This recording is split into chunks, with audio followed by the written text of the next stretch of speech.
Courses in the cement industry. Present to you. We will discuss during a group of sessions, everything about slide shoe bearing. Brief introduction. Sliding shoe bearings are hydrodynamic cast steel bearings, with an applied babbitt overlay. They are held in relation to the slip ring, and the shoe itself rests on a ball to allow for lift, flexibility, and alignment. During the start-up of the mill, the sliding shoe bearings require pre-lubrication. In this course discuss Interactive Operating Manual for Slide Shoe Bearing. Course 1.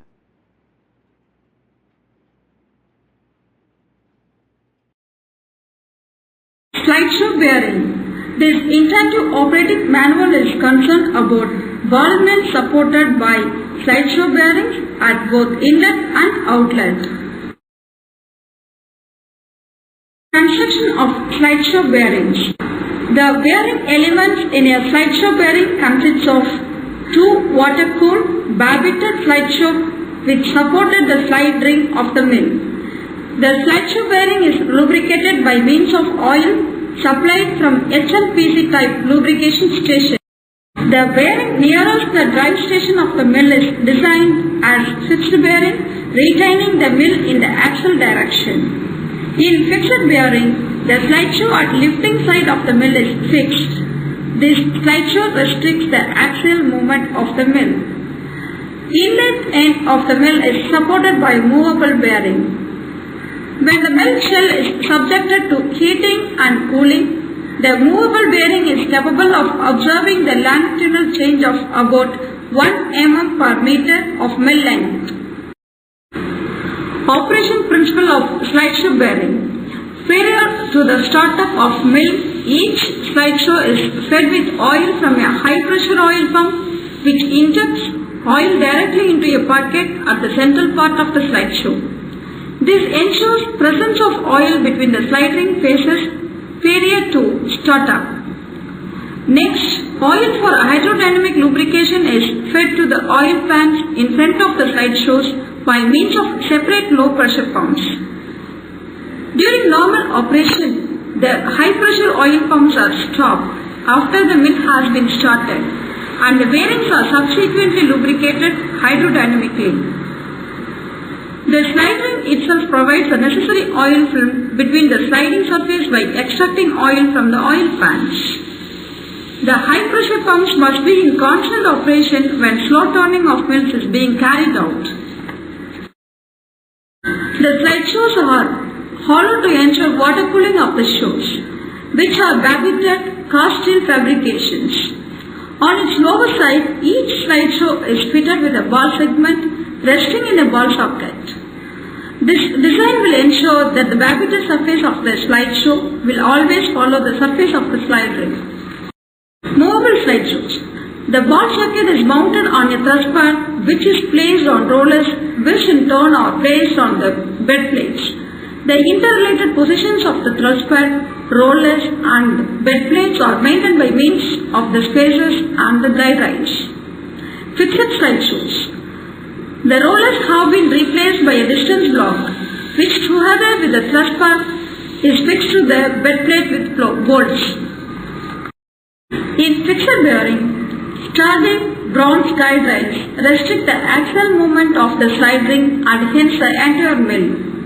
During thermal expansion of the mill, the bronze guide rails in movable slide shoe guide the underlying bearing parts to follow the migration of the slide ring during contraction of the mill subsequent to shutdown.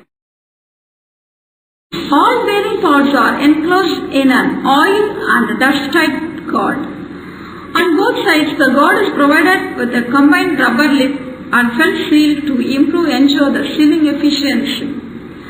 Spring-loaded oil scrappers which scrap the oil back to the oil sump. They are fitted in order to minimize the oil flow to the sealing areas.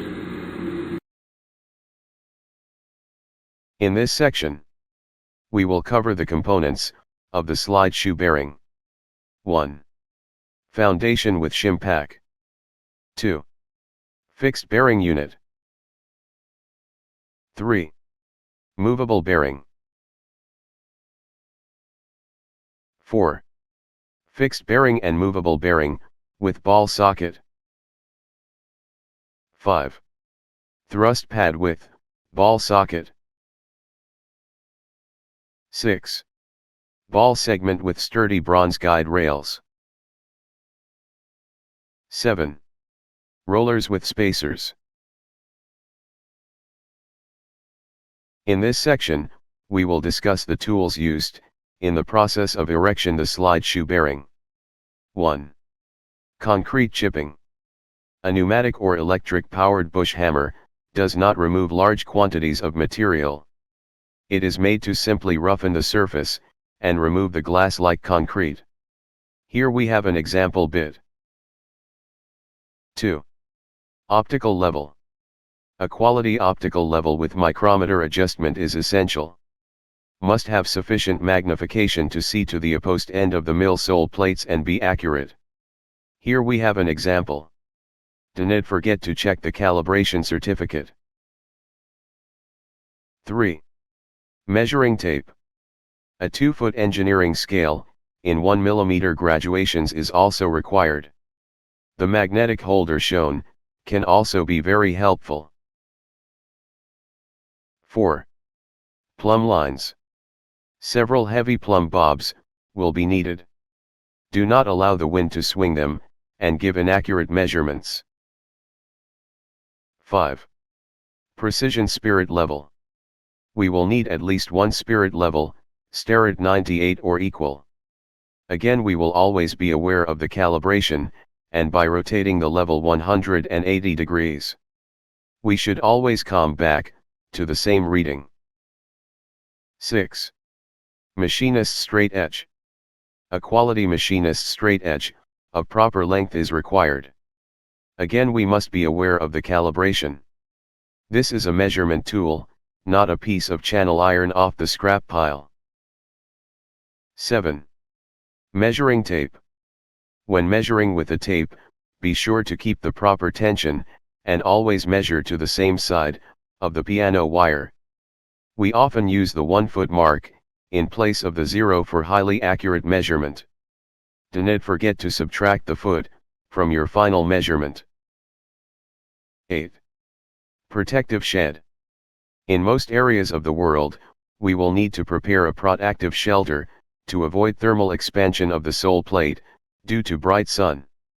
This also cuts down on the wind effects on the plumb bobs and can help keep the project moving forward on rainy days. The following examples are simply 4-layer tarpaulin, sun blocker, stretched over tube frames. Scaffolding and planks have also been used. 9. Lifting tools. When lifting and turning the bearing parts, we will always insist the contractor provide the proper eye-bolts, shackles, and slings. Some of these items are provided with the equipment, and other must be supplied by the contractor. Proper tools promote safety and avoid damage to the parts. 10. Feeler gauges. We will also be needing feeler gauges, both the long and the short versions. 11. Piano wire. When working with piano wire, we must keep it tight to prevent errors in measurements. Use high visibility surveyor's tape every few feet to help prevent accidental contact with personnel. 12. 30-degree taper block. Special 30-degree taper block are provided with the sole plates. These blocks are critical to in the correct setting of the sole plates. Always verify the machine dimensions of the 30-degree inclination block and that they are all identical before using them. Thank you for watching, and I hope these courses are helpful to everyone. Subscribing to this channel Cement Industry Courses would be appreciated. Thank you.